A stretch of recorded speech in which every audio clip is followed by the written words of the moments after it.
Morning बच्चों। कक्षा 9 में संस्कृत विषय में पढ़ रहे हैं।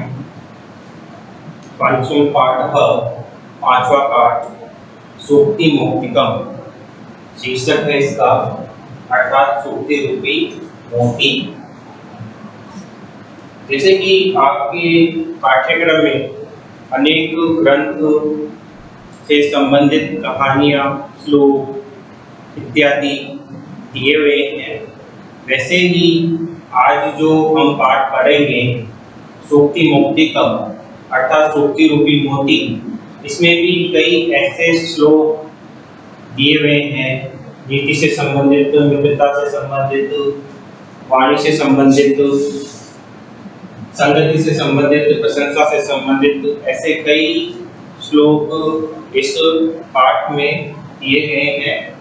और ये सभी श्लोक अलग अलग ग्रंथों से एकत्रित करके आपके पाठ्यक्रम में दिए गए हैं।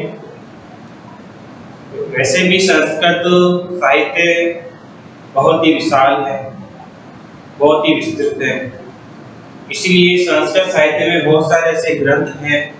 उन ग्रंथों से कई ऐसे श्लोक लिए गए हैं जो नीति से युक्त है, मित्रता से संबंधित बातें बताते हैं, प्रशंसा से संबंधित, संगति से संबंधित, ऐसे कई श्लोक उन ग्रंथों में दिए गए हैं।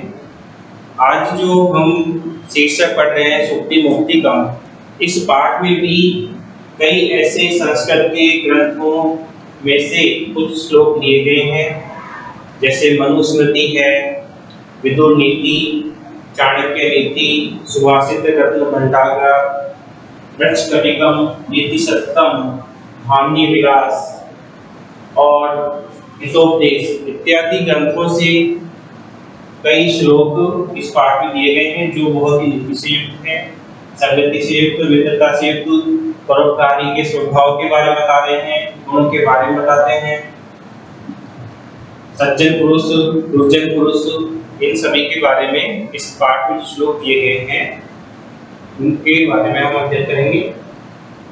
किसी भी पाठ का अध्ययन करने से पहले उस पाठ में प्रस्तावना दी जाती है। प्रस्तावना के आधार पर हम इस पाठ का जो सार है उसको हम ग्रहण करते हैं। आपके सामने भी पाठ की प्रस्तावना लिखी हुई है।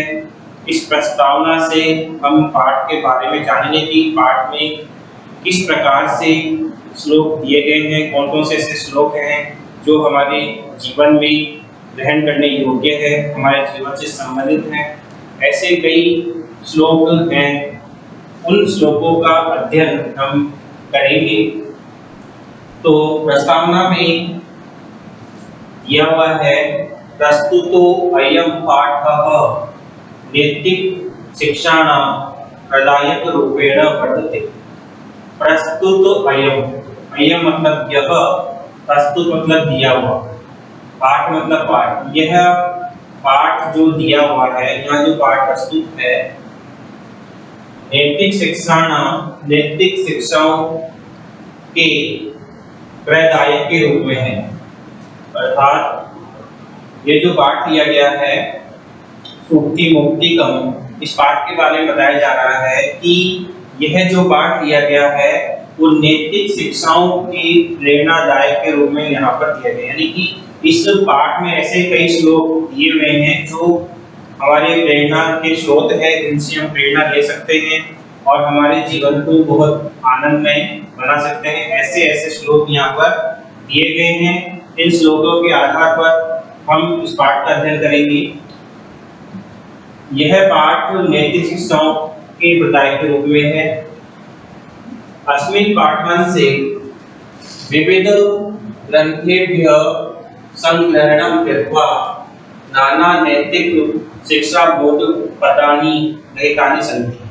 अस्मिन् पाठ्यांशे, अस्मिन् मतलब इस, पाठ्यांश में इस पाठ के अंश में, पाठ प्लस अंश से, यहाँ पे जो शब्द दिया हुआ है पाठांश से, अगर हम इसको संधि विच्छेद करते हैं तो ये हमारा संधि विच्छेद होगा पाठ प्लस अंश से।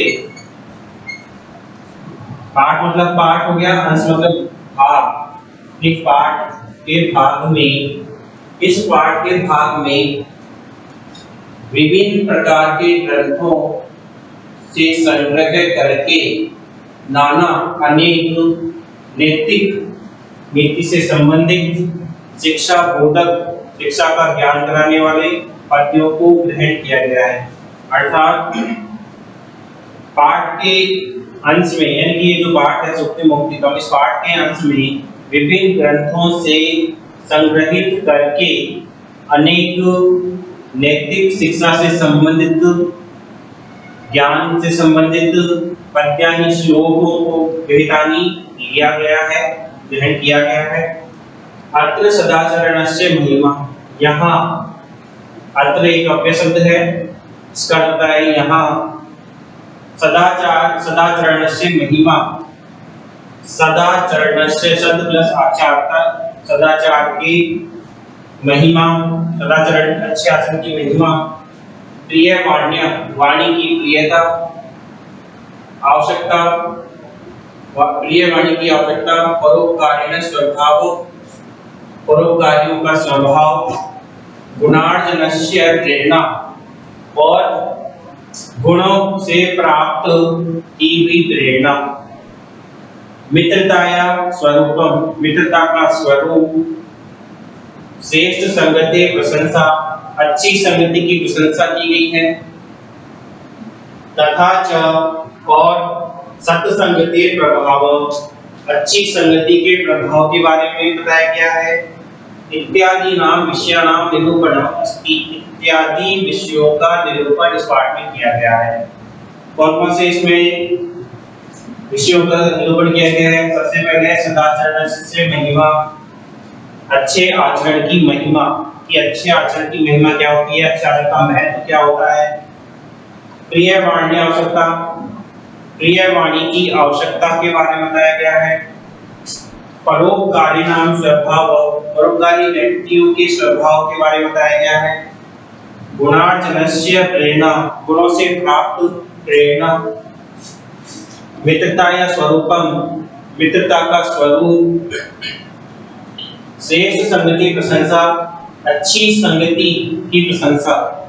इन सभी और सत्संगति प्रभाव, और अच्छी संगति का प्रभाव, यानी कि श्रेष्ठ संगति की प्रशंसा और अच्छी संगति के प्रभाव के बारे में, इन विषयों के बारे में निरूपण किया गया है। संस्कृत साहित्य नीति ग्रंथा नाम समृद्धा परंपरा दृश्यते, संस्कृत साहित्य में नीति ग्रंथों की समृद्धा, यानी कि नीति ग्रंथों की समृद्धशाली परंपरा दिखाई देती है। अर्थात संस्कृत साहित्य में ऐसे बहुत ही नीति से संबंधित कई ग्रंथ लिखे गए हैं। उन कई ग्रंथों में कई अच्छी अच्छी बातें, नीति से संबंधित श्लोक दिए गए हैं, जिनका हम अपने जीवन में अगर उनका आचरण करें तो हम बहुत ही अच्छा जीवन व्यतीत कर सकते हैं। ऐसे संस्कृत साहित्य में नीति से संबंधित ग्रंथों में इन श्लोकों के बारे में बताया गया है। और संस्कृत साहित्य में नीति से संबंधित ग्रंथों की जो परंपरा है वो दिखाई देती है। तत्र वहाँ प्रतिपादित शिक्षाणाम अनुगमन कृत्वा जीवनं साफल्यं कर्तुं शक्यते। तत्र मतलब वहाँ, वहाँ कहाँ? नीति ग्रंथों में, नीति ग्रंथों में दिए हुई शिक्षा का अनुसरण करके हम जीवन को सफल कर सकते हैं। तो इस पाठ का जो सारांश है वो बता दिया गया है कि किस प्रकार से इस पाठ में कौन कौन से ऐसे श्लोक दिए गए हैं जिनका हम अपने जीवन में आचरण करें, और आचरण करेंगे तो, अनुसरण करेंगे तो हमारा जीवन सफल हो सकता है। एक बार वापिस इस प्रस्तावना का इंग्लिश मैं आपको बता देता हूँ।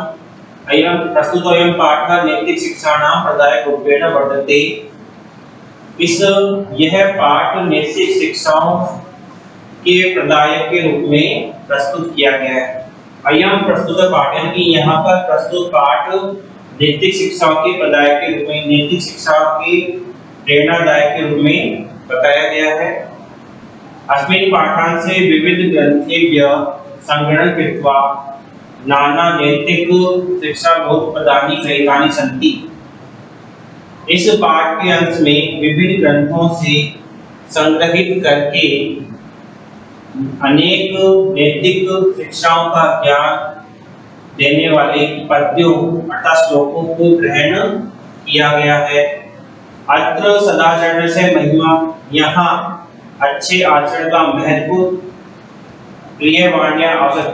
प्रियवाणी की आवश्यकता, परोपकारिण स्वभाव, परोपकारी का स्वभाव, गुणों से प्राप्त प्रेरणा, गुणों से अर्जित की हुई प्रेरणा, मित्रता या स्वरूपम, मित्रता का स्वरूप, श्रेष्ठ संगति प्रशंसा, अच्छी संगति की प्रशंसा की गई है, तथा सत्संगति प्रभाव और अच्छी संगति के प्रभाव इत्यादि विषयों का निरूपण किया गया है, इत्यादि विषयों के बारे में बताया गया है। संस्कृत साहित्य नीति ग्रंथानां संबंध परंपरा दर्शयते। संस्कृत साहित्य में नीति संबंधित ग्रंथों की जो परंपरा है वो दिखाई देती है। तत्र प्रतिपादित शिक्षाणां, वहाँ बताई हुई शिक्षा का अनुगमन अनुसरण करके जीवन साफल्य कर्तुम शक्नुमः, जीवन को सफल करने में हम सक्षम होते हैं। इस प्रकार से यहाँ पर श्लोकों के बारे में बताए कौन कौन से श्लोक हैं जो बताए गए थे। मनुस्मृति, विदुर नीति, चाणक्य नीति और नीति सप्तम, मृच्छकटिकम, हितोपदेश, भावनी विलास इत्यादि जो ग्रंथ हैं उन ग्रंथों से ये श्लोक दिए गए हैं। इन श्लोकों में नीति से संबंधित जो दोहे हैं उनके बारे में बताया गया है।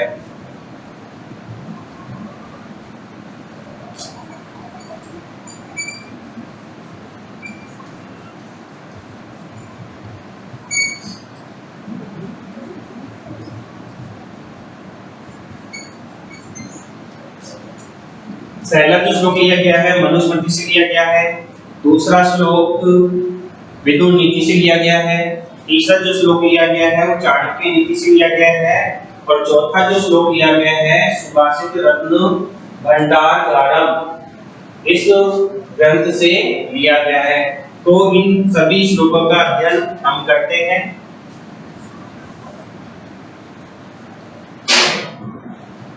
वृत्तम यत्नेन संरक्षेत वित्तमेति च याति च अक्षिणो वित्ततः क्षीणो वित्तस्ततु हतो हतः। मनुस्मृति से श्लोक लिया गया है। वृत्तम, वृत्तम मतलब चरित्र, वित्रम का मतलब क्या होता है? चरित्र। वृत्रम का तो क्या है? चरित्र। यत्नेन परिश्रम पूर्वक, परिश्रम से, यत्न का तो क्या? परिश्रम से। इसमें यत्न शब्द है और तृतीय व्यक्ति का एकवचन है, तो यत्ने परिश्रम से संरक्षित, रक्षा करनी चाहिए, चरित्र की प्रयत्न पूर्वक रक्षा करनी चाहिए। वित्तम एति च याति च, अब यहाँ पे वित्तम एति लिखा हुआ है तो इसका हम संधि विच्छेद करेंगे तो वित्तम प्लस एति, वित्तम प्लस एति बराबर वित्तमेति। वित्तम का मतलब होता है धन, एति मतलब आता है और याति मतलब जाता है। एति का क्या हो गया यहाँ पे? आता है। याति मतलब जाता है। वित्तमेति याति च कहा गया है कि वृत्तम, वृत्तम मतलब चरित्र, अर्थात चरित्र की परिश्रम पूर्वक सुरक्षा करनी चाहिए, यानी कि अपने चरित्र को बचाना चाहिए, उसकी रक्षा करनी चाहिए। वित्तम एति च याति च, धन की नहीं, क्योंकि धन तो आता है और चला जाता है।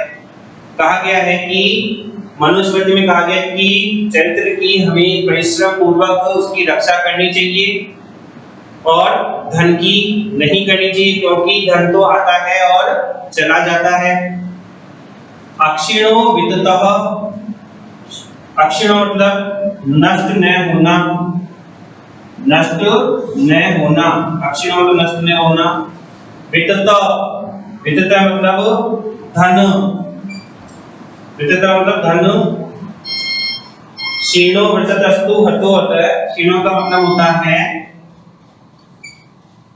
मतलब होता है नष्ट होना, नष्ट होना। वृत्तस्तु हतोऽत चरित्र। टेक्निकल प्रॉब्लम के कारण क्लास को यहीं पर रोकी जाती है। अगली क्लास नेक्स्ट जो हमारी क्लास होगी इसमें बताया जाएगा।